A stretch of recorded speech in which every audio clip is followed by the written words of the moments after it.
ও দুনিয়ার মুসলমান ইমানদার আল্লাহর গোলাম, এই যে আমরা বিগত 17টা বছর যখন যে ইস্যু এসেছে প্রত্যেকটা ইস্যু নিয়ে ময়দানে হক কথা আমরা বলেছিলাম, ঠিক না বলেন? শুধু বোঝানোর জন্য বলছি, এই যে কয়েকটা ইস্যু আসলো, বানর থেকে মানুষ পড়ার মধ্যে আসছিল না, শরীফ থেকে শরীফা আসছিল না, ওলামায়ে কেরাম কথা বলছেন বলে নাই?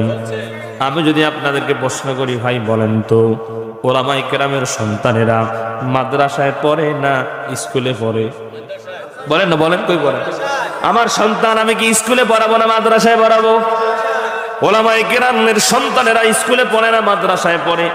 তাহলে শরীফ থেকে শরীফা হোক, বানর থেকে মানুষ হোক, কুত্তার থেকে মানুষ হোক, এগুলো তো ওলামায়ে কেরামের সন্তানের স্কুলে গিয়ে শিখবে না, আপনার সন্তানরা শিখবে। তাহলে আপনার সন্তানের ভবিষ্যৎ নিয়ে চিন্তা করে ওলামায়ে কেরাম ময়দানে জীবনের ঝুঁকি নিয়ে কথা বলে, কিন্তু নিজের সন্তানের জন্য ঝুঁকি নিয়ে কথা বলে না। ওলামায়ে কেরাম ময়দানে হক কথা যারাই বলে, নিজের স্বার্থের জন্য বলে না। ওলামায়ে কেরাম ময়দানে কথা বলে জাতির স্বার্থ ভালোর জন্য, ঠিক কিনা বলে? এই জন্য ওলামায়ে কেরামদেরকে কেউ ভুল বুঝবেন না। এই যে মনে করেন আপনাদের এলাকার যে মসজিদ আছে, আমি কসম করে বলতে পারি আপনাদের মসজিদের ইমাম যত সুন্দরভাবে ভদ্রভাবে চলার চেষ্টা করে, যত সাবধানতার সাথে সমাজে চলার চেষ্টা করে, এই ইমাম সাহেবের মতো সমাজের অন্য কোনো মানুষও এত সাবধানতার সাথে জীবন যাপন করে না, ঠিক না? আরো জোরে বলেন, করে? ইমাম সাহেবের অনেক চিন্তা থাকে, আমার দ্বারা কেউ যেন কষ্ট না পায়, কারণ আমি মসজিদের ইমাম, আমার চলাফেরা যেন অন্য মানুষের মতো না হয়, আমার বিবিকে আমি বেপরদায় নিতে পারি না, কারণ আমি ইমাম। এক কথা, ইমাম সাহেব যত সাবধানতার সাথে জীবন পরিচালনা করে, তার পরিবারকে চালায়, এত সুন্দর করে সমাজের অন্য কোনো মানুষ তার পরিবার চালায় নাকি? কিন্তু এরপরেও দেখবেন হুজুরেরই দোষ বেশি, কথা কয় না? কিছু লোক আছে ইমাম সাহেবের পিছনে লেগেই থাকে, হুজুরদের পিছনে লেগেই থাকে, মাদ্রাসার পিছনে লেগেই থাকে, হুজুর দেখলে শরীর চুলকায়, এরকম ফার্স্ট ক্লাস গ্রাজুয়েট বদমাইশ এই জায়গায় নাই তো? আসেনি? ইমাম সাহেব এটা করে কেন? ইমাম সাহেব বউরা নিয়ে মার্কেটে গেছে কেন? ইমাম সাহেব পার্কে গেছে কেন? ইমাম সাহেব সন্তানকে নিয়ে অমুক জায়গায় ঘুরতে গেছে কেন? ইমাম সাহেবের ঘোরা লাগে নাকি? ঘোরা লাগে না? তার বুঝি মন নাই? হুজুর নিজের বউরে নিয়ে ঘুরতে যায়, তাতে সমস্যা, আর সিটারের গোষ্ঠী অন্যের মাইয়ার বিয়া ছাড়াই ঘুরতে নিয়ে যায়, তাতে কোনো সমস্যা নাই। কথা কয় না, ঠিক কিনা বলেন? আমি বলে যাচ্ছি, যারা এই কাজগুলো করে ইমাম সাহেবের পিছনে, আলেমদের পিছনে, মাদ্রাসার পিছনে, মসজিদের পিছনে লেগে থাকেন, মনে রাখবেন ইমাম সাহেবের পিছনে যেই সময়টা নষ্ট করেন, যেই মানুষগুলো সময় নষ্ট করেন ইমাম সাহেবের পিছনে লেগে থাকেন, ইমাম সাহেবের পিছনে না লাইগা নিজের স্ত্রী, নিজের সন্তানের পিছনে সময় লাগান। এই সময়টা যদি নিজের পরিবারের জন্য লাগাতে পারেন, আমার মন বলে আপনার সন্তানটা মানুষ হবে। কথা কয় না? কিছু লোক দেখবেন টং পরে চার দোকানে বসে বসে শুধু অমুকের সমালোচনা, অমুকের সমালোচনা, অমুকের সমালোচনা, অমুকের মেয়ে এটা করছে, অমুকের পোলা এটা করে, অমুকের বউ এটা করে। আসলে ওর সন্তান, ওর বউ যে কি করে ও নিজেও জানে না। কথা কয় না? সেই এই জন্যই নবীজি বলছেন, আঙ্গুল যখন তুমি অন্যের দিকে উঠাবে, তখন নিজের দিকে তাকিয়ে দেখিও তোমার নিজের দিকেও 3 আঙ্গুল রহিয়াছে, ঠিক না বলেন? আমরা খালি অন্যের নিয়ে পেরেশান, অথচ আল্লাহ বলেন, ইয়া আইয়ুহাল্লাযীনা আমানু কু আনফুসাকুম ওয়া আহলিকুম নারা ওয়াল কমারা বিহুসবান ওয়ান নাজমা ওয়াশ শাজারা ইয়াসজুদান وفضل زمانا على زمان كما فضل مكانا على مكان وإنسانا على إنسان نشهد أن لا إله إلا الله وحده لا شريك له لا جد له ولا ند له ولا مثل له ونشهد أن سيدنا وسندنا وحبيبنا وطبيبنا ومولانا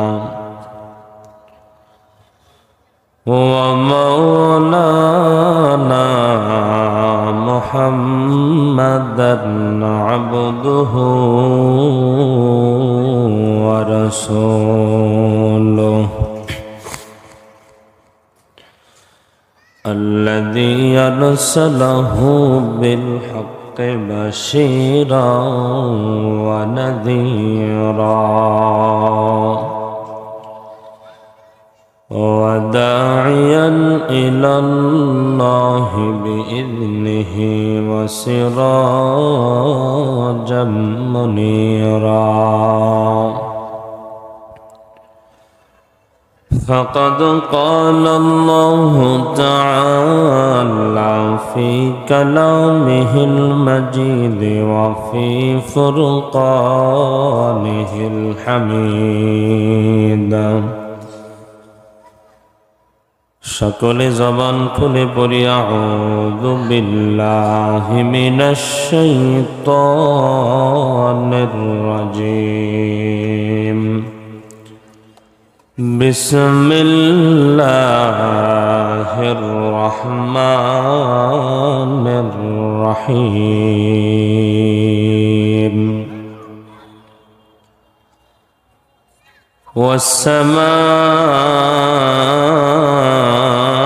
والسماء ذات البروج واليوم الموعود وشاهد ومشهود قتل أصحاب الأخدود صدق الله العلي العظيم وصدق رسوله النبي الكريم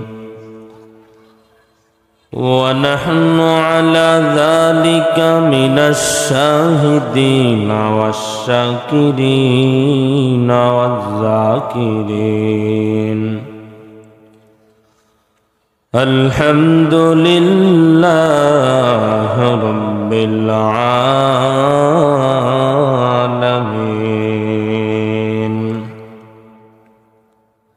قال الله تعالى إن الله وملائكته يصلون على النبي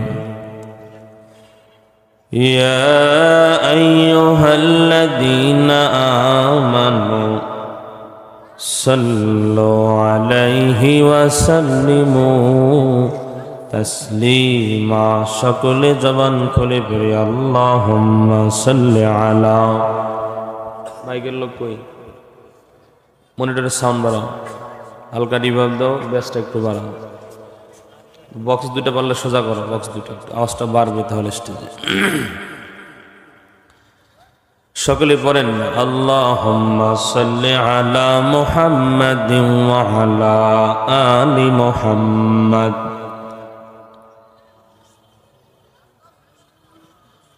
ওয়া আলা আলি ইব্রাহিম ইন্নাকা হামিদুম মাজিদ اللهم بارك على محمد وعلى آل محمد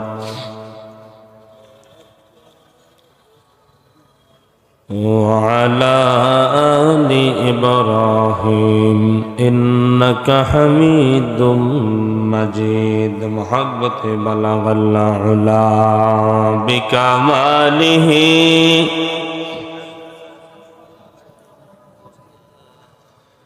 حسنت جميع خصاله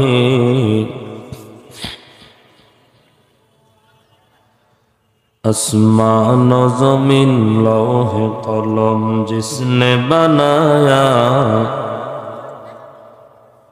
आसमान ज़मीन लौह कलम जिसने बनाया उस ज़ात के इबादत के लिए हमको भिजाया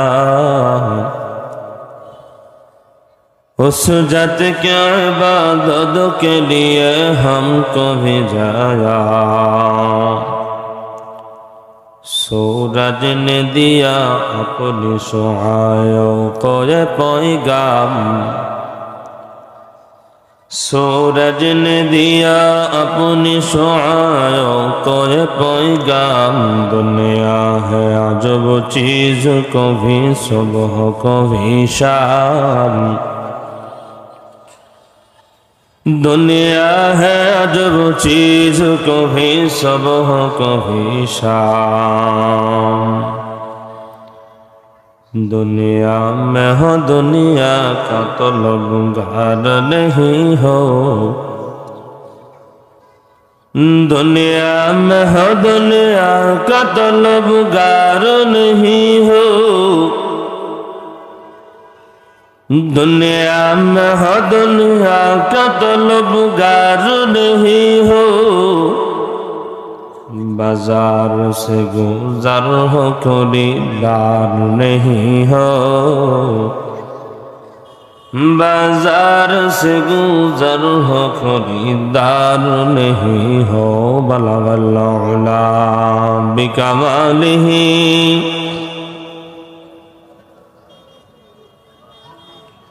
हसनत जमीअ खिसालिही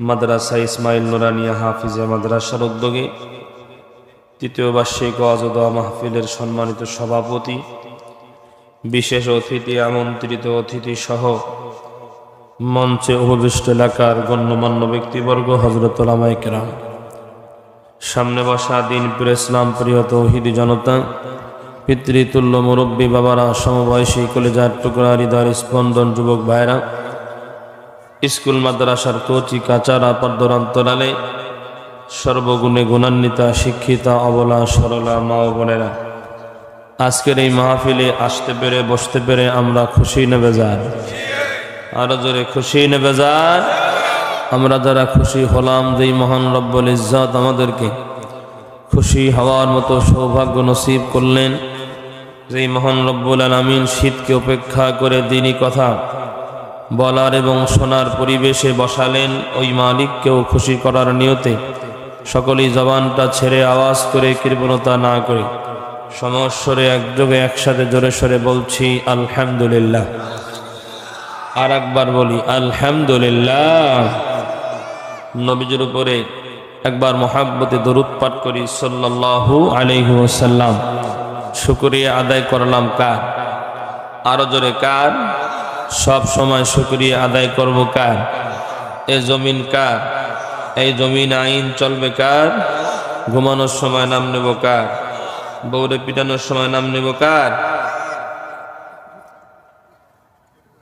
বউ এখনো পিটান আমি তো গত বছর আসছিলাম কে কে ছিলেন গত বছর মাহফিলে মাশাআল্লাহ বারাকাল্লাহ এই এলাকার মানুষ তো বউ পিটায় না কি বলেন পিটায় পিটায় যারা পিটায় আল্লাহ হেদায়েত দান করেন বলি আমিন বউ পিটানো ভালো কাজ না মন্দ কাজ বলেন মুমিনরা ভালো কাজ করবে না মন্দ কাজ করবে আমরা সকলে মুমিন কোনো সন্দেহ আছে তাহলে আমরা যেহেতু মুমিন আমরা কখনোই মন্দ কাজ করলে এটা শোভা পায় না অতএব বউয়ের গায়ে হাত তোলা এটা মন্দনীয় কাজ এই কাজ আমরা যদি বা কেউ করে থাকি আজকে থেকে নিয়ত করছি আর কোনোদিন করব না ইনশাআল্লাহ মালিক আমাদেরকে তৌফিক দান করেন বলি আমিন আসুন, রাত্র অনেক গভীর হয়েছে, 11টা 20 প্রায় বেজে গেছে। আমি শারীরিকভাবে অসুস্থ, সকলের কাছে দোয়া আছে, বয়ান শুরু করছি। আল্লাহ জানো আমাকে ইখলাসের নিয়তে, আমলের নিয়তে, কোরআন সুন্নাহর আলোকে উভয়েরই কল্যাণে, দুনিয়া আখেরাতে উভয় জগতের কল্যাণ নিয়ে কিছু কথা মালিক যেন আমাকে বলার তৌফিক দান করেন, বলি আমিন। আপনারা কি মাঝখান দিয়ে উঠে চলে যাবেন? ভাইয়েরা যারা দাঁড়িয়ে আছেন, আপনাদের নিয়ত কি? মানে একটু 5-10 মিনিট থেকে দেখবে যে হুজুর বয়ানটা আগে সাটাইতে পারে কিনা, হুজুর বয়ানটা মজাইতে পারে কিনা, এরপরে বসার নিয়ত। ওয়াজ বয়ান এটা মজা লাগার জিনিস নয়, এটা ফাটারোর জিনিস নয়। হুজুর ওয়াজ করে আছে ফাটাই লাগবেন, স্টেজ ওঠার আগে অনেকে বলে হুজুর আজকে কিন্তু ফাটাই লাগবেন। এবারে কি ফাটাইতাম? ওয়াজ করে ফাটাই লাগবেন হুজুর। তো আসলে এগুলো ওয়াজ হলো বোঝার জিনিস। কিসের জিনিস বলেন? বয়ান বুঝতে হবে, বুঝে আমল করতে হবে। আজকে আমরা বয়ান শুনতে পছন্দ করি, এক একজন এক এক ক্যাটাগরিতে। কেউ কণ্ঠের জন্য আসে, কেউ গরম কথা শোনার জন্য আসে, কেউ গজল শুনতে আসে, এক একজন এক এক নিয়তে আসে। কেউ মেলায় জিলাপি খাইতে আসে, কথা বলেন ঠিক কিনা? কিন্তু মূল মাকসাদ, মূল নিয়ত যেটা, সেই নিয়তে কেউ আমরা আসলেই আসি না। আমাদের মূল মাকসাদ হলো, মূল নিয়ত হলো ওলামায়ে কেরামকে আমরা আয়না বানাবো। কি বানাবো? আমাদের বাসা বাড়িতে ড্রেসিং টেবিল আছে, যে আয়না আছে, আমরা সেখানে চেহারা দেখি গোসলের পরে যে আমার মুখে কোনো ময়লা আছে কিনা, আমার শার্টের বোতাম ঠিক আছে কিনা, আমার চুল আশ্রাইলাম, চুলগুলো ঠিক আছে কিনা। আয়না আমার শারীরিক গঠন, আমার শারীরিক পোশাক, আমার মাথার চুল, শরীরে ময়লা আছে কিনা, আয়না এটা আমাকে ধরিয়ে দেয়, আর আমি সেটা দেখে পরিষ্কার করি। ওলামায়ে কেরামদের বয়ান শুনতে হবে স্টেজকে আয়না মনে করে, যে আমরা নিচে যারা বসেছি, আমাদের সামনে হুজুর বয়ান করতেছেন, তিনি হলেন আয়না। হুজুর কোরআন হাদিস থেকে আমাদের ময়লাগুলো ধরে দিবে, আর আমরা সেই ময়লাগুলোকে কলব থেকে ধরে ধরে ডাস্টবিনে ফেলে দেব। ঠিক না বলেন? কিন্তু আমাদের নিয়ত এরকম হয় না, বিধায়ী মাহফিল হয়, বয়ান হয়, মানুষ গুনাহ ছাড়ে না। ঠিক না বলেন? আচ্ছা বলেন তো, আমাদের সমাজে মাদ্রাসা কম না বেশি? আরো জোরে বলেন, কম না বেশি? আমাদের সমাজে মসজিদ কম না বেশি? সাউন্ড বাড়াও, সাউন্ড বাড়াও। আমাদের সমাজে মাহফিল কম না বেশি? আমাদের সমাজে তাবলীগ জামাতের মেহনত কম না বেশি? দুনিয়ার মুসলমান ইমানদার আল্লাহর গোলামেরা, আমাদের সমাজে পীর কম না বেশি? এই যে বেশির আওয়াজ যতটুকু দিয়েছেন, এবার যেই প্রশ্নটা করব, আওয়াজটা আরো ডবল হওয়া চাই। বলেন তো, দুনিয়ার মুসলমান ইমানদার আল্লাহর গোলাম, আমাদের সমাজে গুনাহ কম না বেশি? কেন ভাই মাহফিল বেশি হয়? গুনাহ তো কমার কথা ছিল। মাহফিল বেশি হয়, গুনাহ বয়ান শুনে শুনে মানুষ কমানোর কথা ছিল। মসজিদ বেশি।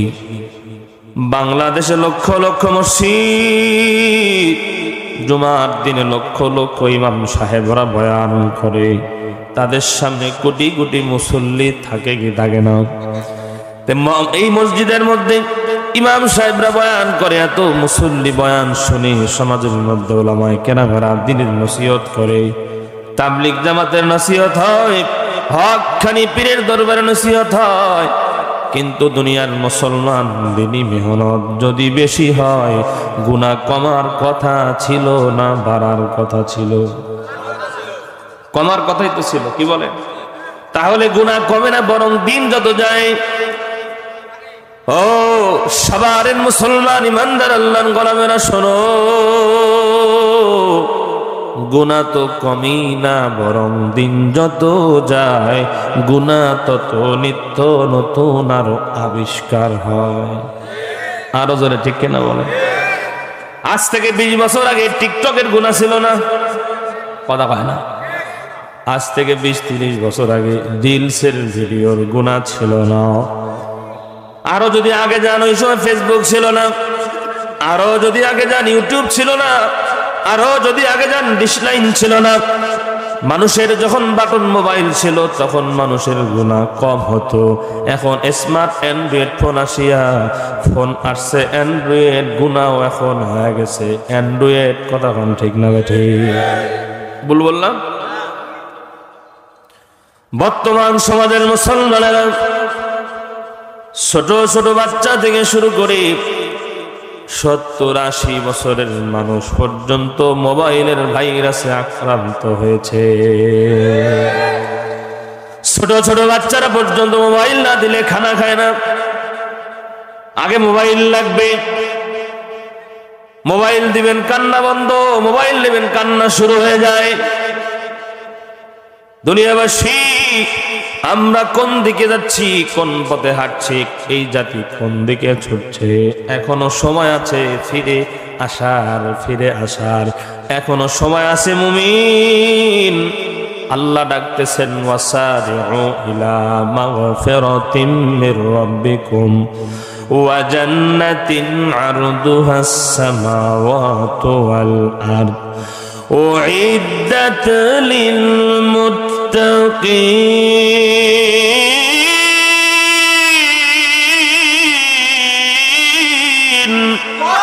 আল্লাহ পাক রব্বুল আলামিন বলেন ওয়াসারিউ, আমার গোলাম দৌড়াও। আল্লাহ বলেন গোলাম তুমি দৌড়াও। কোন দিকে আল্লাহ বান্দাকে দৌড়াতে বলেন? আল্লাহ বলেন ইলা মাগফিরা, গোলাম আমি আল্লাহর রবের ক্ষমার দিকে তুমি দৌড়াও এবং আমি আল্লাহর জান্নাতের দিকে তুমি দৌড়াও। সুবহানাল্লাহ। গুনাহ থেকে ফিরে আসতে হবে। দুনিয়াবাসী মানুষ গুনাহ করতে ভালোবাসে, আমার আল্লাহ বলেন গোলাম গুনাহ করেছো, অন্যায় করেছো, এখনো সময় আছে যদি কায়মনে বাক্যে আমি আল্লাহর কাছে তওবা করতে পারো, আমি আল্লাহ তওবা করতে দেরি হবে, গুনাহগুলো ক্ষমা করিয়া আমি আল্লাহর রহমতে টেনে নিতে দেরি করব না। বলেন সুবহানাল্লাহ। কারণ বান্দা যখনই মালিকের কাছে গুনাহের জন্য তওবা করে, আল্লাহ বলেন ফাকুল তুস্তাগফিরু রাব্বাকুম ইন্নাহু কানা গফফারা। আল্লাহ বলেন ইস্তাগফিরু, আমার গোলাম তুমি আমি আল্লাহর কাছে ইস্তিগফার করো, আমি আল্লাহর কাছে ক্ষমা চাও। আমার বান্দা যখন আমি আল্লাহর কাছে ক্ষমা চাই, আমি আমার বান্দাকে ক্ষমা করার জন্য রেডি হয়ে থাকি। সুবহানাল্লাহ। আল্লাহ বলেন ফাকুল তুস্তাগফিরু রাব্বাকুম ইন্নাহু কানা গফফারা। আমার গোলাম আমি আল্লাহর কাছে যখন তওবা করে, আমার বান্দা আমাকে ক্ষমাশীল অবস্থায় পেয়ে যাবে। সুবহানাল্লাহ। দুনিয়ার মানুষ অপরাধীরে খুঁজে শাস্তি দেওয়ার জন্য, ঠিক না? আরো জোরে বলেন ঠিক কিনা? আর আমরা এমন মালিকের ইবাদত করি, এমন মালিককে আমরা ডাকি, যেই মালিক তার গুনাহগার বান্দাদেরকে ডাকেন ক্ষমা করার জন্য। সুবহানাল্লাহ। দুনিয়ার মানুষ অপরাধীরে খোঁজে শাস্তি দেওয়ার জন্য, আসমানের মালিক আল্লাহ তার গুনাহগার অপরাধী বান্দাদেরকে খুঁজে ওই বান্দাদেরকে ক্ষমা করে দেওয়ার জন্য। সুবহানাল্লাহ। আল্লাহ বান্দারে দিতে চায়, কিন্তু আমরা আল্লাহর কাছ থেকে নিতে চাই না, ঠিক না বলেন? তাহলে দুনিয়ার মানুষ অপরাধীরে খোঁজে কেন বলে না? শাস্তি দেওয়ার জন্য। যেমন এখন বিএনপি জামাত জাতীয় পার্টি যারা আছে এরা এখন খুঁজতেছে আওয়ামী লীগ রে, কথা কয় না?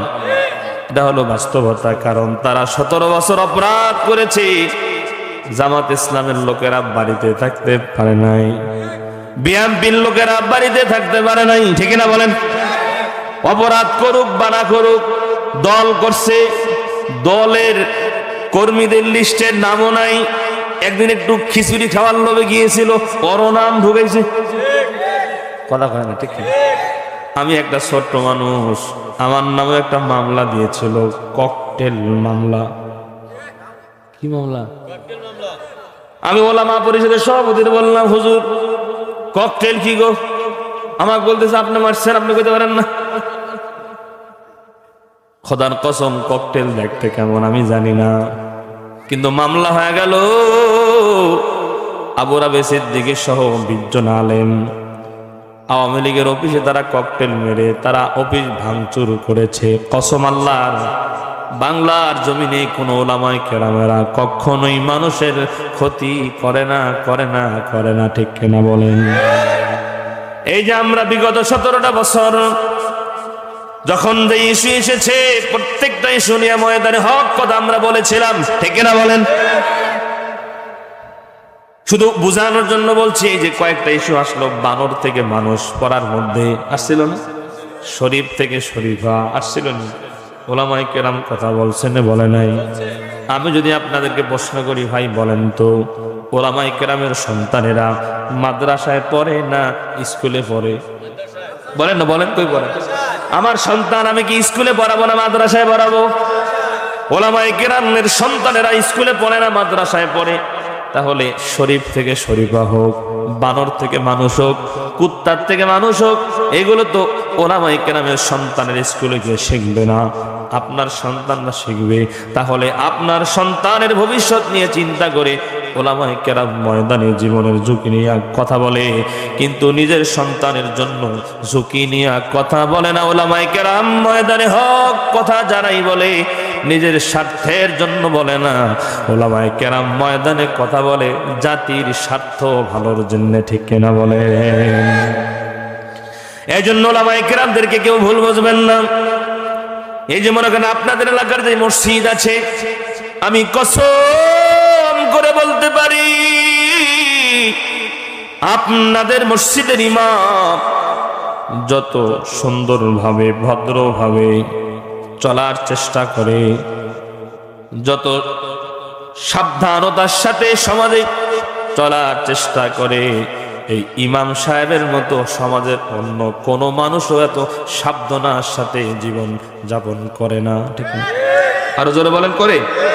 ইমাম সাহেবের অনেক চিন্তা থাকে, আমার দ্বারা কেউ যেন কষ্ট না পায়, কারণ আমি মসজিদের ইমাম, আমার চলাফেরা যেন অন্য মানুষের মতো না হয়, আমার বিবিকে আমি বেপরদায় নিতে পারি না, কারণ আমি ইমাম। এক কথা, ইমাম সাহেব যত সাবধানতার সাথে জীবন পরিচালনা করে, তার পরিবারকে চালায়, এত সুন্দর করে সমাজের অন্য কোনো মানুষ তার পরিবার চালায় নাকি? কিন্তু এরপরেও দেখবেন হুজুরেরই দোষ বেশি, কথা কয় না? কিছু লোক আছে ইমাম সাহেবের পিছনে লেগেই থাকে, হুজুরদের পিছনে লেগেই থাকে, মাদ্রাসার পিছনে লেগেই থাকে, হুজুর দেখলে শরীর চুলকায়, এরকম ফার্স্ট ক্লাস গ্রাজুয়েট বদমাইশ এই জায়গায় নাই তো? আসেনি? ইমাম সাহেব এটা করে কেন? ইমাম সাহেব বৌরানিয়া মার্কেটে গেছে কেন? ইমাম সাহেব পার্কে গেছে কেন? ইমাম সাহেব সন্তানকে নিয়ে অমুক জায়গায় ঘুরতে গেছে কেন? ইমাম সাহেবের ঘোরা লাগে নাকি? ঘোরা লাগে না? তার বুঝি মন নাই? হুজুর নিজের বউরে নিয়ে ঘুরতে যায়, তাতে সমস্যা, আর সিটারের গোষ্ঠী অন্যের মাইয়ের বিয়া ছাড়াই ঘুরতে নিয়ে যায়, তাতে কোনো সমস্যা নাই। কথা কয় না, ঠিক কিনা বলেন? আমি বলে যাচ্ছি, যারা এই কাজগুলো করেন, ইমাম সাহেবের পিছনে, আলেমদের পিছনে, মাদ্রাসার পিছনে, মসজিদের পিছনে লেগে থাকেন, মনে রাখবেন ইমাম সাহেবের পিছনে যে সময়টা নষ্ট করেন, যেই মানুষগুলো সময় নষ্ট করেন ইমাম সাহেবের পিছনে লেগে থাকেন, ইমাম সাহেবের পিছনে না লাইগা নিজের স্ত্রী, নিজের সন্তানের পিছনে সময় লাগান। এই সময়টা যদি নিজের পরিবারের জন্য লাগাতে পারেন, আমার মন বলে আপনার সন্তানটা মানুষ হবে। কথা কয় না? কিছু লোক দেখবেন টং পরে চার দোকানে বসে বসে শুধু অমুকের সমালোচনা, অমুকের সমালোচনা, অমুকের সমালোচনা, অমুকের মেয়ে এটা করছে, অমুকের পোলা এটা করে, অমুকের বউ এটা করে। আসলে ওর সন্তান, ওর বউ যে কি করে ও নিজেও জানে না। কথা কয় না? এই জন্যই নবীজি বলছেন, আঙ্গুল যখন তুমি অন্যের দিকে উঠাবে, তখন নিজের দিকে তাকিয়ে দেখিও তোমার নিজের দিকেও 3 আঙ্গুল রহিয়াছে, ঠিক না বলেন? আমরা খালি অন্যের নিয়ে পেরেশান, অথচ আল্লাহ বলেন, ইয়া আইয়ুহাল্লাযীনা আমানু কু আনফুসাকুম, ও ওয়া আহলিকুম নারা। ও দুনিয়ার মুসলমান ইমানদার আল্লাহর গোলাম, আল্লাহ পাক রব্বুল আলামিন বলেন, হে ইমানদারেরা, কু আনফুসাকুম, তোমরা নিজেরা দোজখের আগুন থেকে বাঁচো। কাদেরকে বাঁচতে বলছে? নিজেরা বাঁচো। এরপরে কু আনফুসাকুম, পরিবারের কথা চিন্তা করো। ওয়া আহলিকুম নারা, কিন্তু আমরা নিজেদের নিয়ে ফিকির নাই, নিজের পরিবার নিয়ে ফিকির নাই, অন্যের পরিবার নিয়ে ফিকির। এরকম পরিবার সমাজে আছে না নাই? এরকম দেশ আছে না নাই? আমাদের পার্শ্ববর্তী দেশের নাম কি? ওরা ওদের দেশ নিয়ে যতটুকু চিন্তিত, তার থেকে আমগো দেশ নিয়ে ওরা বেশি টেনশনে থাকে। আর জোরে বলেন না ঠিক না ঠিক? মার থেকে মাসির দরদ বেশি, ডাল মে কুচ কালা হে, ভেজাল আছে না নেই? ওখান থেকে শুধু ষড়যন্ত্রই করতেছে, কিন্তু কোনো কাজ হচ্ছে না। কথা বলে না কেন? চেষ্টা করতে থাকেন, মরার আগ পর্যন্ত কোনো কাজ হবে না, বরঞ্চ কানটা ধরে বাংলাদেশে এনে বাংলার যত মানুষকে হত্যা করেছেন প্রত্যেকটা হত্যার বিচার করা হবে। আর জোরে বলেন ঠিক না ঠিক? এই 17টা বছর সব থেকে বেশি নির্যাতিত হয়েছে বাংলাদেশের ওলামায়ে কেরাম। কথা বলতে হবে ঠিক কিনা? ওলামায়ে কেরামদেরকে নির্যাতন করেছে, তাদের গাড়ি বহরে হামলা করেছে, তাদেরকে মিথ্যা মামলা দিয়া আয়না ঘর পর্যন্ত বন্দী করে রেখেছে। ওলামায়ে কেরামদের দোয়া বৃথা যায় নাই। এই ওলামায়ে কেরামরা বিগত 17টা বছর দোয়া করেছে, তাহাজ্জুদ পড়েছে, দোয়া দোয়া দোয়া দোয়া, সব দোয়া একত্রিত করে 5ই আগস্টে আল্লাহ তার বিস্ফোরণ ঘটিয়েছে। ঠিক কিনা বলেন? আল্লাহ পাক রব্বুল আলামিন এখন আমাদের জন্য বাংলাদেশের মাটিটা কোরআনের জন্য উর্বর করে দিয়েছেন। কথা বলে না কেন? এমনি তো আমাদের দেশের মাটি উর্বর মাটি। আমরা যদি পাসুন দিয়া 2টা গোতা দিয়া ওই জায়গায় কোনো বীজ ঢেলে দেই, 2-4 দিনের মাথায় আল্লাহ পাক সেখানে সবুজ লতাপাতা বিশিষ্ট গাছ বের করে দেয়। সুবহানাল্লাহ। আল্লাহ আমাদেরকে এমন একটা সময় দান করেছেন, 5ই আগস্টের পরে বাংলার মাটি এখন কোরআনের জন্য উর্বর হয়ে আছে। ঠিক না বলেন? শুধু কোরআনের বীজ যদি আমরা বাংলাদেশে বপন করতে পারি, কোরআনের ফল পেতে আমাদের বেশি দেরি হবে না। ঠিক না বলেন? আকাশের মেঘ কেটে গেছে, শুধু আমাদেরকে বুক টান করে দাঁড়াতে হবে। আপনার আমার জন্য আলোর ময়দান অপেক্ষা করছে। ঠিক কিনা বলেন? দুনিয়ার মুসলমান 1971 সাল থেকে 2024 সাল 25 সালের আজ অব্দি বাংলাদেশ মানুষের বানানো নীতিমালা দিয়া, আব্রাহাম লিঙ্কনের মতাদর্শ দিয়া, মানুষের বানানো সংবিধান দিয়া এই সমাজ থেকে অন্যায় মুছে ফেলার চেষ্টা করা হয়েছে, দুর্নীতি মুছে ফেলার চেষ্টা করা হয়েছে, চাঁদাবাজি বন্ধ করার চেষ্টা করা হয়েছে, খুন রাহাজানি এগুলো বন্ধ করার চেষ্টা করা হয়েছে, ইফটিজিং ধর্ষণ বন্ধ করার চেষ্টা করা হয়েছে, চুরি ডাকাতি বন্ধ করার চেষ্টা হয়েছে। চেষ্টাই হয়েছে, বরং একটাও বন্ধ হয় নাই, বরঞ্চ সবগুলোই বেড়েছে। ঠিক না বলেন? দুনিয়ার মুসলমান স্মরণ রাখুন, মনে রাখুন, হিম্মত করুন। আমি বলছি, এই বাংলাদেশে যদি চুরি বন্ধ করতে হয়, ডাকাতি বন্ধ করতে হয়, ধর্ষণ বন্ধ করতে হয়, এক কথায় যত অন্যায় আছে, পাপাচার আছে, অনাচার আছে, অবিচার আছে, জুলমাত আছে, সমস্ত অন্ধকার যদি দূর করতে হয়, মানুষের বানানো মতাদর্শ দিয়া কিয়ামত পর্যন্ত চেষ্টা হবে, বন্ধ হবে না। বন্ধ করতে হলে আল্লাহর জমিনে আল্লাহর কোরআনের বিজয় ঘটাতে হবে। ঠিক কিনা বলো মুসলমানেরা?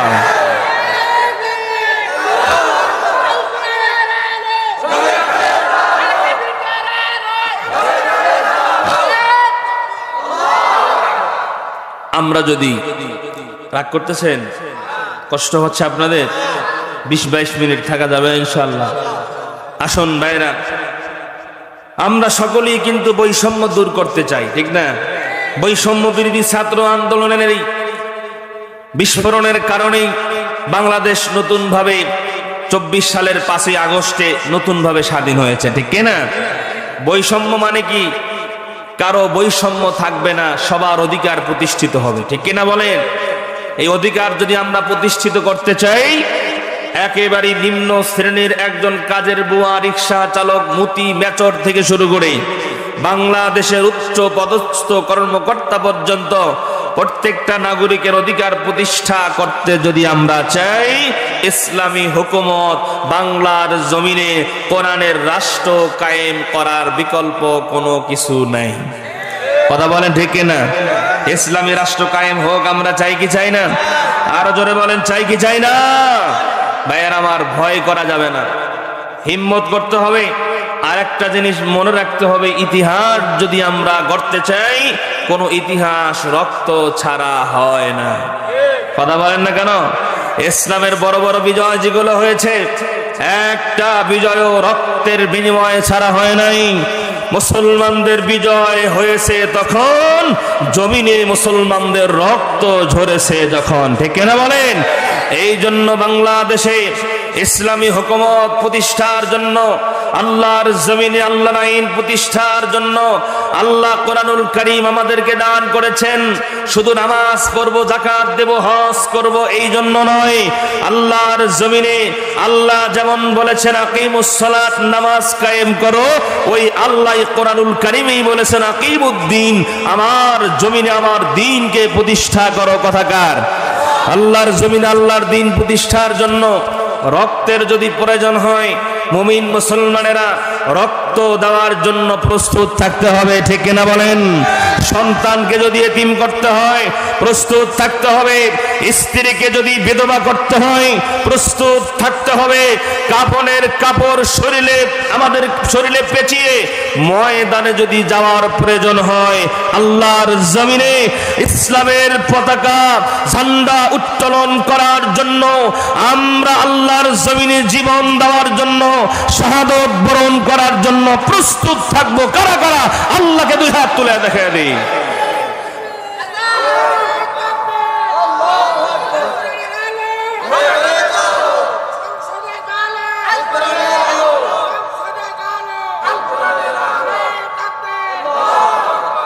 চাই চাই ইসলামী সরকার চাই, চাই চাই কোরআনের শাসন চাই, চাই চাই ইসলামী সরকার চাই, চাই চাই কোরআনের শাসন চাই। যেখানে থাকবে না অনাচার, হবে না অন্যায় অবিচার, যেখানে থাকবে না অনাচার, হবে না অন্যায় অবিচার, এমন একটা রাষ্ট্র চাই, এমন একটা রাষ্ট্র চাই, চাই চাই ইসলামী সরকার চাই, চাই চাই কোরআনের শাসন চাই। আগামীর দেশ হবে ইসলামী দেশ, এখন মুসলিম ভুলে বিদ্বেষ। আগামীর দেশ হবে ইসলামী দেশ, মুসলিম এক হও ভুলে বিদ্বেষ। বিজয়ের জন্য ঐক্য চাই, বিজয়ের জন্য ঐক্য চাই, চাই চাই ইসলামী সরকার চাই, চাই চাই কোরআনের শাসন চাই। চাই কিনা বলেন? চাই কিনা বলেন? আল্লাহর নবী যখন পৃথিবীতে আগমন করেছেন, ওই সময়টা ছিল একেবারেই অন্ধকার সময়, ঠিক কিনা বলেন? যেই সময় এমন কোনো অন্যায়, এমন কোনো দুর্নীতি ছিল না যা মানুষ করে নাই, ঠিক না? আল্লাহ রসুল বুঝ হওয়ার পর থেকে 17 বছর বয়স পর্যন্ত চেষ্টা করেছেন। 17 বছর বয়স থেকে 40 বছর বয়স পর্যন্ত হিলফুল ফজুল সংগঠন তৈরি করে এই সংগঠনের মাধ্যমে সমাজ থেকে দুর্নীতি, অন্যায়, অবিচার বন্ধ করার জন্য, গুনাহগুলো মোছার জন্য চেষ্টা করেছিলেন। কিন্তু নবীজি পারেন নাই, ব্যর্থ হয়েছিলেন। ঠিক ওই সময় আল্লাহ রসুল হেরা গুহার মধ্যে চিন্তায় মগ্ন, কিভাবে সমাজ থেকে গুনাহগুলো মুছে ফেলা যায়। ঠিক সেই সময় আল্লাহ পাক রব্বুল আলামিন জিবরাইলের মাধ্যমে আল্লাহ পাক নবীজির কাছে কোরআনুল কারীম নাজিল করে আল্লাহ রসুলের সমস্ত চিন্তার অবসান ঘটালেন। জোরে বলেন সুবহানাল্লাহ। আল্লাহর রাসূলকে আল্লাহ তাআলা জানায়া দিয়েছেন ফাযাক্কির বিল কোরআনি মাইয়া খাফু ঈদ। দোস্ত আমার, হাবিব আমার, আমি আল্লাহ আপনাকে যে কোরআন দিলাম, এই কোরআন দিয়ে সমাজের মধ্যে দাওয়াতি কার্যক্রম চালু করুন। জোরে বলেন সুবহানাল্লাহ। প্রিয় মুসলমান ইমানদার আল্লাহর গোলামেরা, আল্লাহর নবী আল্লাহর পক্ষ থেকে কি পেলেন? কোরআন পেলেন। কি পেলেন? আল্লাহর নবী কোরআন পাওয়ার পরে আল্লাহর অর্ডার যখন পেলেন, আল্লাহ পাক রব্বুল আলামিন বলেছেন ফাযাক্কির বিল কোরআনি মাইয়া খাফু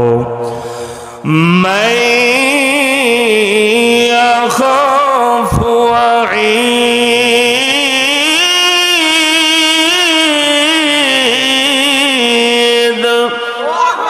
আল্লাহ পাক রব্বুল আলামিন নবীজিকে বলেন, দোস্ত আমার, ফাযাক্কির, আপনি বয়ান করুন, নসিহত করুন সমাজের মধ্যে।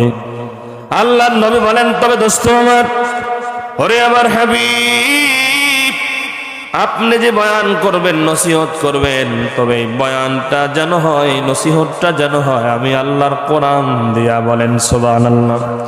আল্লাহর নবী কোরআন আল্লাহর কাছ থেকে পাওয়ার পরে নবীজি প্রত্যেকটা জায়গায় পারিবারিক জীবন থেকে শুরু করে সামাজিক জীবন, অর্থনৈতিক জীবন, রাষ্ট্রীয় জীবন, প্রত্যেকটা জায়গায় কোরআন যখন প্রতিষ্ঠা করলেন, আমার আল্লাহ সমস্ত অন্ধকারগুলোকে, সমস্ত পাপাচারগুলোকে ওই সমাজ থেকে মুছে দিয়ে আমার আল্লাহ ওই অন্ধকার সমাজটাকে আমার আল্লাহ আলোকিত সমাজ বানায়া দিয়েছিলেন। সুবহানাল্লাহ। আজকে আমাদের সমাজে কোরআনের বয়ানও বেশি হয়, মাদ্রাসাও বেশি, মসজিদও বেশি, দিনী মেহনত এত বেশি, কিন্তু গুনাহ কমতেছে না বাড়তেছে? এই কারণগুলো চিহ্নিত করার দরকার আছে না নেই? আরো জোরে বলেন, আছে না নেই? আমি যদি বলি কষ্ট হবে?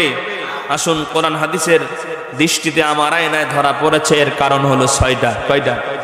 শর্টকাটে বলি, দুনিয়ার মুসলমান বাবারা, 1 নম্বর, আমরা মুসলমানরা কোরআন তেলাওয়াত পারি না। জোরে বলেন। ঠিক বললেও ঠিক, না বললেও ঠিক, এই জন্য জোরে বলেন, ঠিক না বে ঠিক? 1 নম্বর, আমরা মুসলমানরা কোরআন তেলাওয়াত পারি না। 2 নম্বর, যারা একটু একটু পারি তাও শুদ্ধভাবে পারি না, যতটুকু ভুলভাল পারি ততটুকু পড়ি না। কথা কান ঠিক না বে ঠিক? মুসলমান কোরআন তেলাওয়াত করার দরকার আছে না নাই? কোরআন তেলাওয়াত শেখার দরকার আছে না নাই? একটু উপলব্ধি করেন, এই কোরআন তো হিন্দুরা পড়বে না, এই কোরআন বৌদ্ধরা পড়বে না, এই কোরআন তো মুসলমানরাই পড়ার কথা। এমন মুসলমানের পরিবার আছে, আমরা যদি সন্ধান করি কোরআন তেলাওয়াত তো করি না, বরং তো পরিবার যদি তালাশ করা হয়, পুরা ঘর পরিবারের মধ্যে একটা কোরআন পর্যন্ত খুঁজে পাওয়া যাবে না।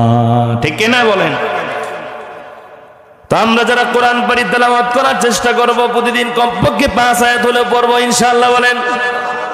আর যারা পারি না, যারা পারি, উভয়ের জন্য একটা আমল, সূরা ইখলাস পারি কারা কারা? কুল হুয়াল্লাহু আহাদ, এটা পারি তো? পড়েন, কুল হুয়াল্লাহু আহাদ আল্লাহুস সামাদ লাম ইয়ালিদ ওয়া লাম ইউলাদ ওয়া লাম ইয়াকুল লাহু কুফুয়ান আহাদ। কয়বার বললাম? আল্লাহর নবী বললেন, আমার উম্মতেরা শোনো, আমার কোন উম্মত যদি একবার সূরা ইখলাস তেলাওয়াত করে, আল্লাহ পাক রব্বুল আলামিন তার আমলনামায় 10 পারা কোরআন পড়ার সওয়াব জমা করে দেয়।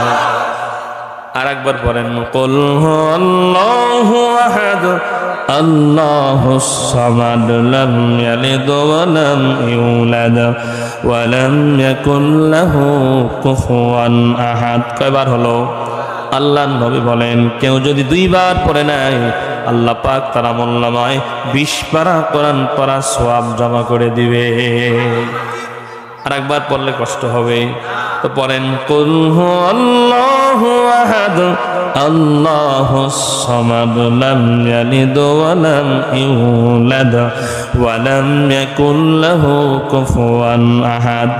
নবীজি বলেন, এরা দুনিয়াবাসী, কেউ যদি 3 বার সূরা ইখলাস তার জবান দিয়া তেলাওয়াত করে,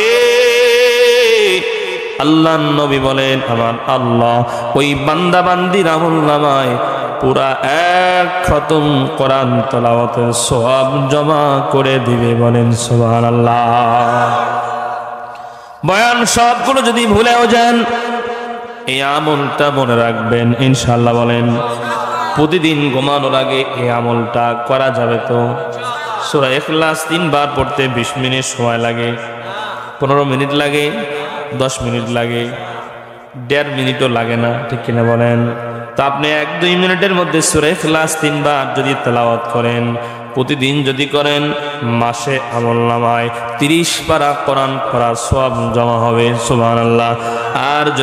আর যদি প্রতিদিন পড়েন, সামনে 1 বছর যদি হায়াত থাকে, মরার সময় আমলনামায় 365 বার কোরআন খতমের সওয়াব জমা হবে। এখন হিসাব করতে থাকেন, যদি আজকে থেকে আমল শুরু করেন, সামনে যদি 5 বছর বাঁচেন, সামনে যদি 20 বছর বাঁচেন, আমলনামায় কত কোরআন খতমের সওয়াব থাকবে। আল্লাহ পাক রব্বুল আলামিন অন্য আমল যদি কবুল নাও করে, এই আমলটা আল্লাহর কাছে যদি পছন্দ হয়ে যায়, ছোট্ট একটা আমলের বদৌলতে আল্লাহ আমাদেরকে মাফ করে দিয়া তার জান্নাত দিয়া দিতে পারে কি পারে না? তো আসুন দুনিয়ার মুসলমান বাবারা, 3 নম্বর হলো কোরআন আমাদের মুখস্থ নাই। বলবেন হুজুর 30 পারা কোরআন আমরা কি মুখস্থ করতে পারবো? 30 পারা কোরআন মুখস্থর কথা বলি নাই। অনেক মুসল্লি এই জায়গায় আছেন, অনেক মুসলমান আছেন 20 বছর 30 বছর মসজিদে গিয়ে নামাজ আদায় করে, এখনো সূরা ফাতিহাটা শুদ্ধ করতে পারে নাই। আছে না? কি ভাই, মানুষ তো দিন দিন উপরের দিকে উঠে। একজন যদি হোন্ডার মেকানিক হতে চায়, সে তো আগে হোন্ডার দোকানে গিয়ে অন্য মেকানিকের কাছে কাজ শেখা লাগে।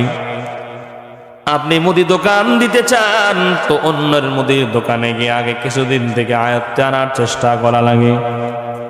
এক কথায় দুনিয়ার যে কোনো কাজ যদি আপনি করতে চান, তো আগে আপনাকে ওই কাজের ট্রেনিং নেওয়া লাগে। এরে দুনিয়াবাসী, আমি যদি আপনাদেরকে বলি আজকে নামাজ পড়েন 20 বছর, ওযুটা কয়দিন কার কাছে গিয়া শিখেছেন? সূরা ফাতিহাটা হয় কি হয় না, কয়দিন ইমাম সাহেবকে বলেছেন হুজুর একটু আমার তেলাওয়াতটা শুনেন, ঠিক আছে কিনা? হুজুর আমার সূরা ফাতিহা ঠিক আছে কিনা? না না, এগুলো আমরা করি না। নিজে আমি ঠিক আছি, 20 বছর 30 বছর আগে কোন জায়গায় না জানি একটু কোরআন শিখেছিল, উল্টা পাল্টা শিখছে, ওইটাই ধরে রাখছে, আমারটাই ঠিক হুজুরেরটাই ভুল। কথা হয় না, নিজের দুর্বলতা প্রকাশ করে না। অথচ দুনিয়াবাসী ভালো করে শোনেন, নামাজ আমরা আদায় করছি, আপনার আমার নামাজ হচ্ছে কি হচ্ছে না একটু খোঁজ নেওয়ার দরকার আছে কিনা। সন্তানকে স্কুলে পাঠান, সন্তান স্কুলে পৌঁছালো কিনা এটা খবর নেন। স্ত্রী শ্বশুর বাড়ি গেছে, ফোন করে জিজ্ঞাসা করেন পৌঁছাছো কিনা। আমি যে এতদিন যাবৎ পর্যন্ত নামাজ আদায় করছি, আমার নামাজ আল্লাহর দরবার পর্যন্ত গেল কি গেল না কয়দিন তালাশ করেছিলাম। পড়তে আছে তো পড়তেই আছে, ঠিক না বলে? দুনিয়ার মুসলমান ইমানদার আল্লাহর গোলামের, আমি মসজিদে মাঝে মধ্যে ফরজ নামাজ পড়ে পিছনের দিকে আসি, একটু দাঁড়ায় দেখি মুসল্লিদের নামাজের হালতটা কি। মাঝে মধ্যে ওযুখানায় দাঁড়ায় ওযুর হালতটা দেখি।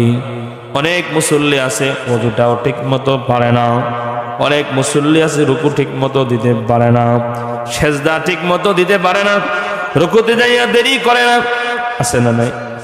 অথচ আল্লাহ পাক রব্বুল আলামিন কোরআনুল কারীমের মধ্যে জানায় দেয়, গোলাম নামাজটা যেন আমি আল্লাহকে রাজি করার জন্য হয়।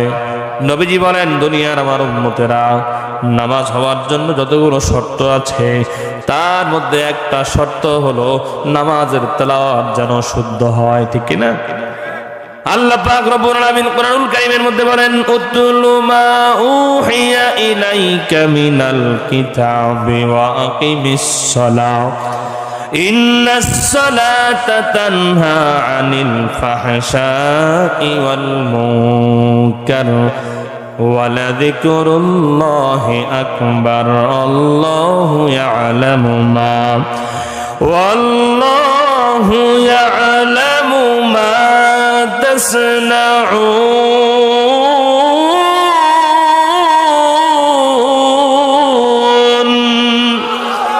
মুসলমানি বুয়াদ গরদান নেহাদান ইনানে খদবদস্তে খাজাদান। একটু আয়াতের দিকে খেয়াল করেন, আল্লাহ পাক বলেন উতলু মা উহিয়া, দোস্ত আমার, হাবিব আমার, আপনি তেলাওয়াত করুন। উহিয়া, আপনার উপরে আমি আল্লাহ যে কিতাব নাজিল করেছি, অর্থাৎ দোস্ত আমার, হাবিব আমার, আপনি কোরআনুল কারীম তেলাওয়াত করুন। কে বলছে? এরপরে আল্লাহ পাক বলেন ওয়াকিমিস সালাহ, নামাজ কায়েম করুন। মুফাসসিরিনে কেরাম বলেন আল্লাহ তাআলা আগে বললেন তেলাওয়াতের জন্য, পরে বললেন নামাজের জন্য। আমরা বয়ান শুনি, আমাদের অনেক উলামায়ে কেরামরা বয়ান করে ইন্নাস সালাতা তানহা আনিল ফাহশাই ওয়াল মুনকার, নিশ্চয়ই নামাজ মানুষদেরকে অশ্লীলতা, অসৎ কর্ম থেকে বিরত রাখে। কিন্তু আমরা দেখতে পাই নামাজ 5 ওয়াক্ত পড়ে সুদে টাকা লাগায়, আছে না নাই? আরো জোরে কয় না, আছে না নাই? হজে যায়, হজ করে এসেও সুদ খায়, এরকম হাজি সাহেব সুদ কর, আছে না নাই? 5 ওয়াক্ত নামাজ পড়ে। আবার দেখবেন এই হাজি সাহেব মানুষ, নামাজি মানুষ। হাজি সাহেব থাকলে রাগ করেন না, সব হাজি সাহেব খারাপ তা বলি নাই, সেটা বলছি নাকি, শুধু উদাহরণ দেওয়ার জন্য বলছি। অনেক মানুষ সমাজে আছে 5 ওয়াক্ত নামাজ পড়ে ঘুষ খায়, 5 ওয়াক্ত নামাজ পড়ে সুদ খায়, 5 ওয়াক্ত নামাজ পড়ে ওই হাওরের মধ্যে গেছে নিজের জমি দেখার জন্য, গিয়া দেখে নিজের জমিতে পানি নাই, বাঁশের কঞ্চি দিয়ে গুতা দিয়ে আর একজনের জমির পানি নিজের জমিতে নিয়ে আসে। আছে না নাই? আমার নিজ চোখে দেখা আছে। গুতাই কেড়ে পরে গিয়ে দেখি যে আর একজনের জমির পানি নিজের জমিতে আনতে যায়। সুবহানাল্লাহ কোন, সুবহানাল্লাহ। আছে না নাই বলেন? ফজরের নামাজ পড়ে ডায়াবেটিসের রোগ আছে, রাস্তা দিয়ে হাঁটতেছে, প্রসাবের চাপ দিছে, বেগুন ক্ষেতের কাছে গিয়ে প্রসাব করতে করছে, এত বড় সুন্দর একটা গোল বেগুন নাকের সঙ্গে বাড়ি খাইছে। চিন্তা করে, হাই রে কি সুন্দর বেগুনটা, জমিটা তো আমার না, একটা বেগুন নিলে আর কি হবে? আছে না নাই? নাকে বাড়ি লাগছে, জরিমানা নিয়ে যায় বেগুন। আছে না নাই বলেন? আছে, আছে। অনেক মানুষ শখ করে আঙ্গিনার সামনে পেয়ারার গাছ লাগায়নি, দেখা যায় 5টা পেয়ারা ধরছে, ওটা হেফাজতের জন্য বডিগার্ড হিসেবে ওটার মধ্যে আপনার ওই যে কি জানি কয়, হ্যাঁ, পলিথিন দিয়া, নেট দিয়া, কত কি দিয়ে ওটারে রাখে। এরপরেও যেদিন নিয়ত করছে আগামীকাল ছিড়বে, দেখে তার আগের দিনই ওটা গায়েব। আছে না নাই? এটা কি অন্য মানুষ করে না? আমাদের মধ্যে মুসলমানরাই করে। অন্যের হক, অন্যের হক নষ্ট করা যে কত বড় গুনাহ, এটা আমরা জানি না। হাসরের দিন খেয়াল করেন, হাসরের দিন আল্লাহ বলবেন যাও তোমার হিসাব কমপ্লিট, তুমি জান্নাতে চলে যাও। বান্দা জান্নাতের টিকিট হাতে নিয়ে জান্নাতের দিকে রওনা হবে। হঠাৎ করে সামনে একজন হাত বাড়া ব্যারিকেড দিয়া দাঁড়ায়া বলবে, মিয়া কই যান? বলে আমি জান্নাতে যাই। ওই লোক তখন বলবে জান্নাতে যান, কোনো সমস্যা নাই, মুদি দোকানের টিয়াটা দিয়ে যান। কথা কয় না?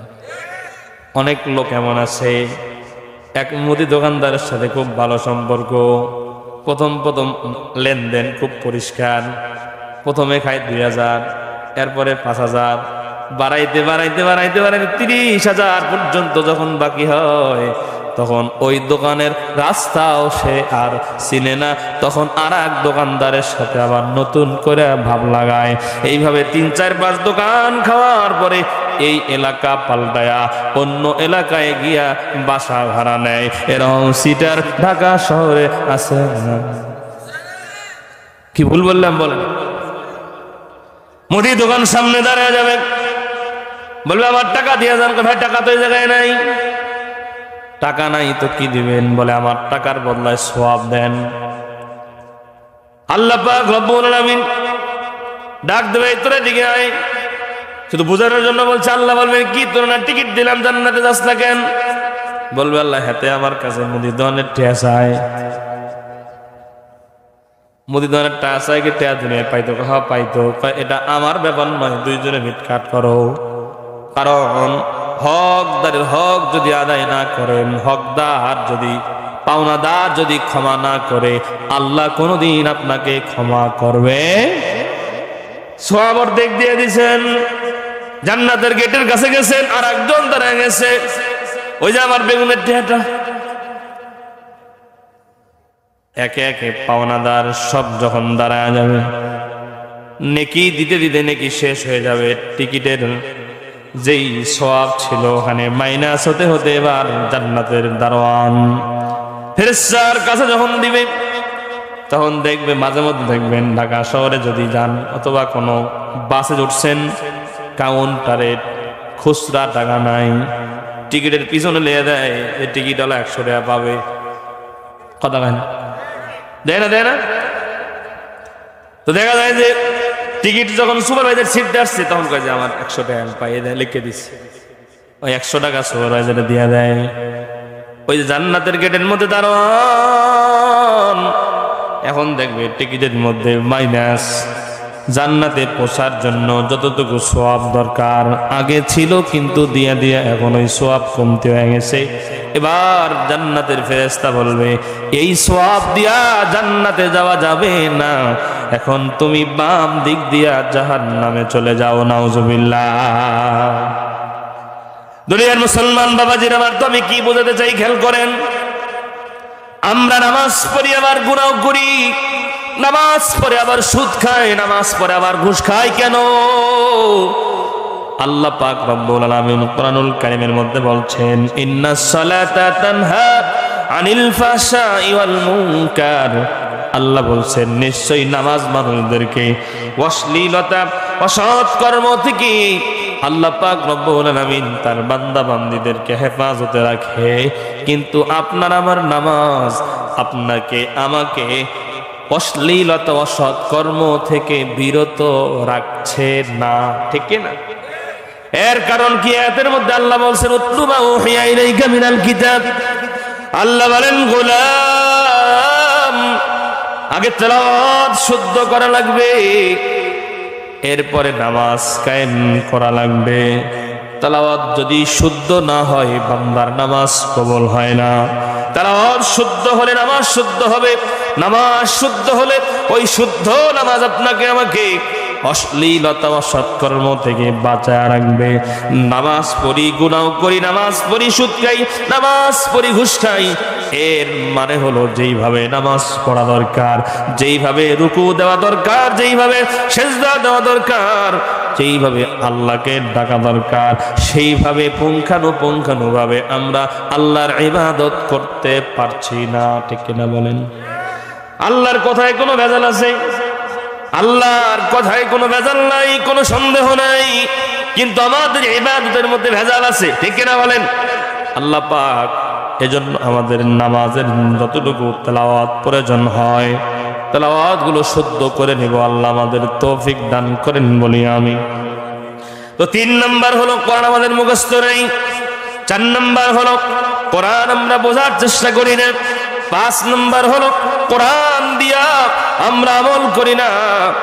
6 নাম্বার হলো আল্লাহর জমিনে আল্লাহর কোরআনের আইনগুলো বিধানগুলো প্রতিষ্ঠার জন্য আমরা আন্দোলন করি না, বরঞ্চ আন্দোলন যারা করে দুনিয়ার মুসলমান ইমানদার আল্লাহর গোলাম, আন্দোলন তো করেই না, বরং আন্দোলন যারা করে আল্লাহর জমিনে আল্লাহর বিধান আল্লাহর আইনগুলো প্রতিষ্ঠার জন্য যারা কথা বলে বরং কিছু নামধারী মুসলমান, নামধারী মুনাফিক ওই আলেমদের বিরোধিতা করে আছে না না? দুনিয়ার মুসলমান ইমানদার আল্লাহর গোলাম, তো আমরাও ওই জান্নাতে যেতে চাই যেই জান্নাতের দিকে আল্লাহ আমাদেরকে ডাকছেন। ওয়াসারিউ ইলা মাগফিরাতিম মির রাব্বিকুম, আল্লাহ বলেন গোলাম তোমরা দৌড়াও। কই দৌড়াইবা? আল্লাহ বলেন আমি আল্লাহর জান্নাত এবং আমি আল্লাহর ক্ষমার দিকে তোমরা দৌড়াও। যদি তোমরা আমি আল্লাহর দিকে দৌড়াও, আমি আল্লাহর কাছে যদি ক্ষমা পেয়ে যাও, আমি আল্লাহ তোমাদের জন্য জান্নাত রেডি করে রেখেছি, যেই জান্নাতটার আয়তন হবে আসমান থেকে জমিন পর্যন্ত। জোরে বলেন সুবহানাল্লাহ। এই জান্নাতটা কাদের জন্য? আল্লাহ বলেন উইদ্দাত লিল মুত্তাকিন, এই জান্নাতটা হলো মুত্তাকিদের জন্য। মুত্তাকি যারা জান্নাতি হবে তারা, ঠিক কিনা বলেন? আমরা মুত্তাকি বান্দা হতে চাই কি চাই? মুত্তাকি মানে অন্তরে ভয় থাকবে কার? আরো জোরে বলেন কার? আমরা তো শুধু ওয়াজই শুনি। আল্লাহ বলেন ইয়া আইয়ুহাল্লাযীনা আমানুত্তাকুল্লাহ, হে ঈমানদারেরা তোমরা আল্লাহকে ভয় করো। ওয়াজও করছি বক্তারা, আমরাও খালি শুনতে আছি। তো ভয়টা কি এটা তো বোঝার দরকার। কি বলেন? কষ্ট হচ্ছে? আল্লাহ বলেন ইয়া আইয়ুহাল্লাযীনা আমানুত্তাকুল্লাহ, হে ঈমানদারেরা তোমরা আমি আল্লাহকে ভয় করো। এর দুনিয়াবাসী কিভাবে ভয় করবেন? আল্লাহ সেটাও বলেন হাক্কা তুকাতিহি, ভয় করার মতো করে ভয় করো। ভয় করার মতো আবার কেমনে বলে? স্কুলের মধ্যে শিক্ষক যদি 7 জন থাকে, ছাত্ররা সব শিক্ষকরে সমান ভয় করে না, ঠিক না? মাঝে মধ্যে দেখবেন একজন শিক্ষক আছে, ছাত্ররা বাঘের মতো ভয় পায়। যেই শিক্ষকরে ভয় বেশি পায় ওই শিক্ষকের পড়া সবার আগে মুখস্থ করে, ওই শিক্ষকের হাতের লেখা সবার আগে কমপ্লিট করে। কথা কান ঠিক কিনা? কারণ কি? কারণ ওই শিক্ষককে ছাত্র ভয় করার মতো করে ভয় করেছে, যার কারণে শিক্ষকের ডরে পড়া আগেই মুখস্থ লেখা কমপ্লিট করেছে।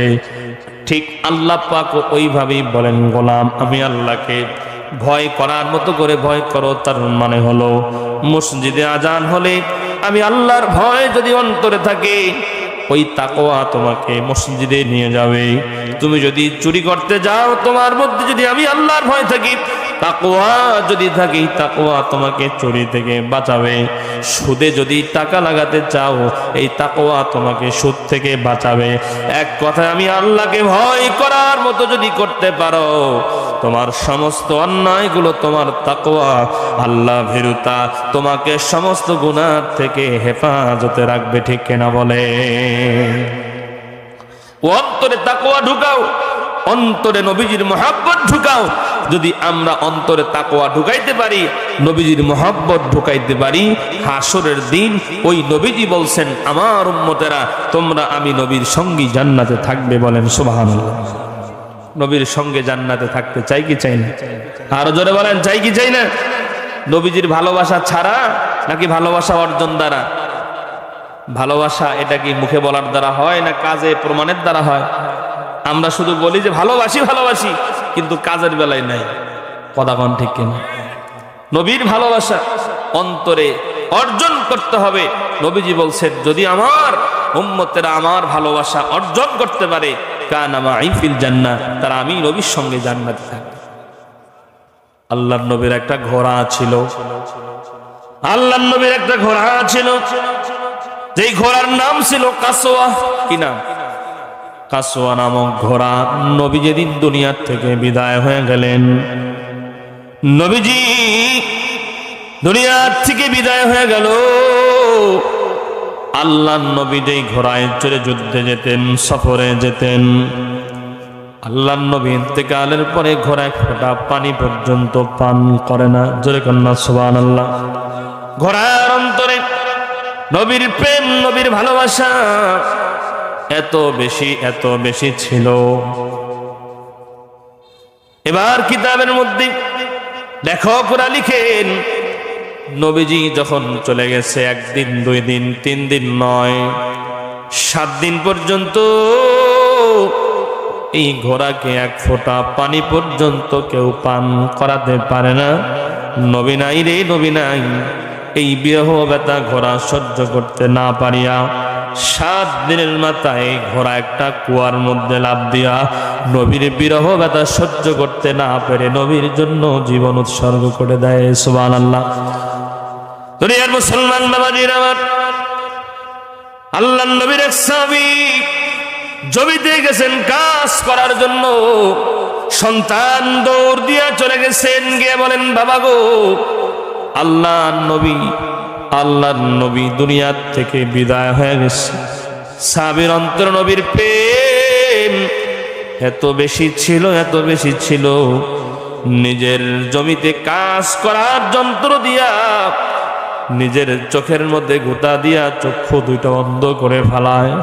বলে, যেই দুনিয়াতে নবী নাই, যেই চক্ষু দিয়া নবীকে দেখতাম, এই দুনিয়াতে নবী দেখতে পারবো না। যেই দুনিয়াতে নবীর চেহারা দেখতে পারবো না, আমি আল্লাহর নবীর সাহাবী এই চক্ষু দিয়া দুনিয়ার অন্য কিছু দেখবো না। সুবহানাল্লাহ। আল্লাহর নবী বলেন, আমার উম্মতেরা, তোমরা যদি তোমাদের জীবনের থেকে আমি নবীকে বেশি মহব্বত করতে না পারো, তাহলে কিন্তু আমি নবীর সাচ্চা আশিকে রাসূল হতে পারবা না। আল্লাহর নবীর একজন সাহাবী, যার নাম হলো বশির ইবনে কবা। 5-7 মিনিটের মধ্যেই বায়ান শেষ করব। একটু দুনিয়ার মুসলমান দিলটারে নরম করেন। নবীজির সাহাবীরা নবীজিকে কিভাবে মহব্বত করেছেন। আল্লাহর নবী যুদ্ধের ময়দানে যাবেন। বশির 8 বছর 9 বছরের ছোট্ট মানুষ, তার বাবা হলেন উকবা। আল্লাহর নবী উকবার বাড়ির সামনে গিয়া ডাক দেবেন, উকবা আসো। উকবার এই যুদ্ধের ময়দানে যাওয়া লাগবে, উকবা কি বাড়িতে আছো? কিতাবের মধ্যে লেখা হয়, উকবা রাদিয়াল্লাহু তাআলা আনহু মাত্র খাবারের প্লেটের মধ্যে খানা নিয়া খাবার মেখে লোকমা তুলে নিয়েছেন, মুখে দিবেন। এমন সময় বিশ্ব নবী তাকে ডাক দিয়েছেন, যার কারণে এই লোকমাটা পর্যন্ত মুখের মধ্যে দেয় নাই।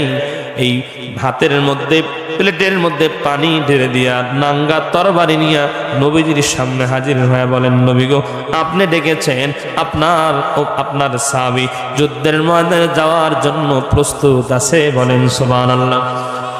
আল্লাহর নবী যুদ্ধের ময়দানে রওনা হয়ে গেলেন। আল্লাহর নবীর সঙ্গে উকবা রাদিয়াল্লাহু তাআলা আনহু যুদ্ধের ময়দানে রওনা হয়ে গেল। এইদিকে উকবার সন্তান বশির 8-9 বছরের বাচ্চা বাবার দিকে ফ্যাল করে তাকায় আছে। বাবা যুদ্ধের ময়দানে চলে গেল। যখন যুদ্ধ শেষ হয়ে যায়, সন্ধ্যা পর্যন্ত বশির বাবার আশায় রাস্তার পানে তাকায় আছে।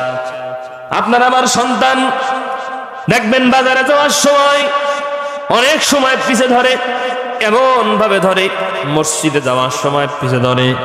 কোনোভাবেই সন্তানকে ঘরে রেখে যাওয়া যায় না, বাজার পর্যন্ত মাঝে মাঝে নেওয়া লাগে। দুনিয়ার মুসলমান ইমানদার আল্লাহর গোলামের, আল্লাহর নবীর ছোট্ট সাহাবী বশির বাবার অপেক্ষায় রাস্তার কিনারায় দাঁড়ায় অপেক্ষা করে। সন্ধ্যা যখন ঘনিয়ে যায়, হঠাৎ করে তার নজর পড়ে গেল বিশ্ব নবীর প্রতি। নবীজি হেঁটে হেঁটে হেঁটে হেঁটে বশিরের বাড়ির দিকে আসতেছে। দুনিয়ার মুসলমান বাবাজির আমার, বশিরের কাছাকাছি যখন নবীজি চলে আসছেন, বশির দৌড় দিয়ে চলে গিয়ে বলেন, ওগো নবীজি, সকালবেলা না আপনি আমার বাবাকে যুদ্ধের ময়দানে ডেকে নিয়ে গেলেন।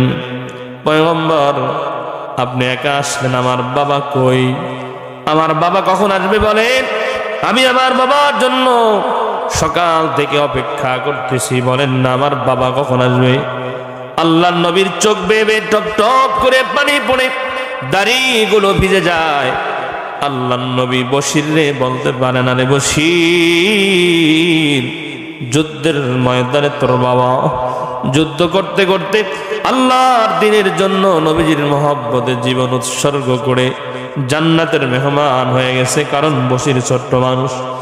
বশির নবীজির হাত নেড়ে নেড়ে বলেন, নবী গো বলেন আমার বাবা কি আর আসবে না? আমার বাবা কখন আসবে? আল্লাহর নবী হাঁটু কেড়ে দিয়া বশিরের মাথা দুই কানের উপরে দুই হাত দিয়ে বলেন, আরে বশির, তোর বাবা যুদ্ধের ময়দানে শহীদ হয়ে জান্নাতি হয়ে গেছে। বশিরের কান্না যেন আরো বেড়ে গেল। আল্লাহ নবী বলেন, বশির রে কান্না করিও না, তোমার বাবা ইসলামের জন্য জীবন দিয়েছে, নবীর জন্য জীবন দিয়েছে। বশির ডাক দে বলেন, পয়গম্বর, আমার বাবা শহীদ হয়েছে, এই জন্য আমি কান্না করি না। আমার বাবা যুদ্ধের ময়দানে গিয়ে ইন্তেকাল করেছে, এই জন্য আমি কান্দি না। নবীজি অবাক হয়ে জিজ্ঞাসা করেন, রে বশির, আশ্চর্যজনক কথা তুমি নবীরে শুনাইলা, তোমার বাবা মারা গেছে এই জন্য কান্দো না, তুমি কান্দো কেন? এবার বশির ডাক দিয়ে বলেন, নবী গো, আমি জানি যুদ্ধের ময়দানে গেলে কেউ শহীদ হয়ে যায়, কেউ ফিরে আসে, আবার কেউ ফিরে আসে না। নবী গো, কিন্তু আমি আমার বাবা যুদ্ধের ময়দানে শহীদ হয়ে গেছে, এই জন্য আমি কান্দি না। নবী গো, আমি কান্দি কেন জানেন? আমার বাবাকে আপনি যখন সকালবেলা যুদ্ধের ময়দানে যাওয়ার জন্য ডেকেছেন, আমার বাবা আমার সামন দিয়ে আপনার সঙ্গে যুদ্ধের ময়দানে চলে গেল। আমি তার সন্তান বশির তার দিকে অবাক দৃষ্টিতে ফেলফাল করে তাকায়াছিলাম। আমি আশা নিয়ে আমার বাবার দিকে তাকায়াছিলাম, কারণ নবী গো, আমার বাবা তো জানে এই দুনিয়াতে আমাকে ঘুম পাড়ায় দেওয়ার জন্য এই দুনিয়াতে আমার মা নাই, আমি বশির হলো এতিম। আমার বাবা জানে আমাকে গোসল করায় দেওয়ার মতো কেউ নাই। আমার বাবা জানে দুনিয়াতে আমাকে ভালোবাসার মতো কেউ নাই। আমার ভাই নাই, আমার বোন নাই, আমার বাবা ছাড়া এই দুনিয়াতে কেউ নাই। কিন্তু নবী গো, আমার বাবা সকালবেলা যুদ্ধের ময়দানে যখন যায়, আমি বশির বড় আশা নিয়ে নবীজির আমি আমার বাবার প্রতি তাকাইছিলাম। আমার বাবা শেষবারের মতো আমাকে একটু মাথায় হাত বুলায় দিয়ে যাবে, কিন্তু আমার বাবা মাথায় হাত বুলায় দিয়ে গেল না। আমার বাবা আমার কপালের মধ্যে একটা চুমা দিয়ে গেল না। ওগো নবীজি, আমার বাবা শেষবারের মতো একটু আদর করে দিয়ে গেল না। এই জন্য আমি বশির কান্না করি। আমি বশির আমার বাবা শহীদ হয়েছে, এই জন্য কান্না করি না। বলেন না সুবহানাল্লাহ। নবীজি ডাক দিয়ে বলেন, বশির কান্না করিও না, তোমার বাবা হলেন সত্যিকার আশিক রাসূল। তোমার বাবাকে আমি যুদ্ধের ময়দানে যাওয়ার জন্য ডাক দিয়েছি, দুনিয়ার খাবার ভুলে গিয়েছে, তুমি সন্তানকে পর্যন্ত ভুলে গিয়েছে যে তোমার থেকে নবীকে বেশি মহব্বত করে, তোমার থেকে আল্লাহর দ্বীনকে বেশি ভালোবাসে। এই ঘটনার দ্বারা এটাই প্রমাণিত হয়ে গেছে। তার দ্বারা বোঝা গেল তোমার বাবা হলো আসলে সত্যিকারের আশিকের রাসূল। টেনশন করিও না রে বশির, আজকে থেকে আমি নবী তোমাকে ঘোষণা দিলাম, আজকে থেকে আমি বিশ্ব নবী বশির তোর জন্য বাবা হয়ে গেলাম। সুবহানাল্লাহ। অন্তরে তাকওয়া যত থাকবে, অন্তরে নবীর প্রেম যত থাকবে, আল্লাহর কাছে বান্দার দাম তত বেশি হবে। ইন্না আকরামাকুম ইনদাল্লাহি আতকাকুম। আল্লাহ বলছেন, নিশ্চয় আমি আল্লাহর কাছে সম্মানিত হবে ওই ব্যক্তি যেই ব্যক্তির অন্তরে থাকবে তাকওয়া, যেই ব্যক্তির অন্তরে থাকবে আল্লাহর ভয়। আল্লাহ বলছেন, ইয়াউমা লা ইয়ানফাউ মালু ওয়ালা বানুন ইল্লা মান আতাল্লাহা বিকলবিন সালিম।